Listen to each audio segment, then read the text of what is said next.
I'm single still looking for love. Of course, haven't found it yet, but you know, on the way. And I'm 30, and of course I work for a service. I'm the switch bitch there, of course, which is a great job. Answer phone, take abusive calls all day. I want to be a star, and I want to make a bit of money and be happy and be rich. I'm also a advocate and a training presenter for training hookers, which is a great job as well. And of course, people always ask me, do I have an actual like practical component? Which I say no, definitely not. Only theory. I don't use hookers as actively now because I'm working, of course. And when you work as a switch bitch, you are more dedicated and responsible. You have obligations to society. You can't be caught with your pants down all the time. But if I had the financial support to actually go and see a hooker, I'd be in there every fortnight, every single week going, fuck this, I'm gonna get laid.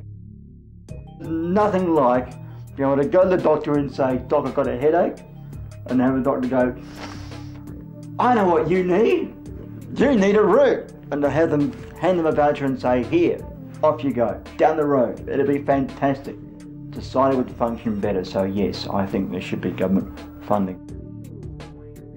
My first trip to a sex worker, it was a moment and a half. What happened was only one hooker wanted to see me this day. It was just not so attractive hooker though. I basically says to her, could you just do this for us and that for us? Oh, and by the way, I might kick in the head when I climax, because and she turned and said to me, oh, that's all right. And so it went off, and of course that day, my first time I actually covered that day, that I actually was 1 inch bigger than I thought I was, and that I also that I could sustain oral sex for a long time, which is a blast.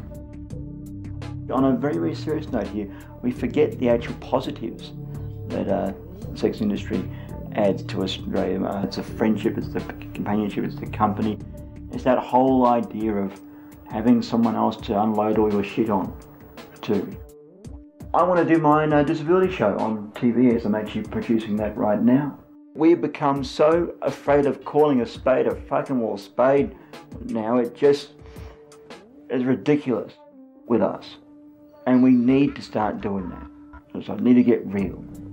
So yes, the show is about getting real and challenging people. We actually forget the complexities around cripples' sex lives. The fact that cripples can't get a root, and that they get told they can't function properly, and that they're not worthy of having relationships or even having kids, is a real issue. People think that cripples don't function from below the waist, and that is as such bullshit. Well, they all do.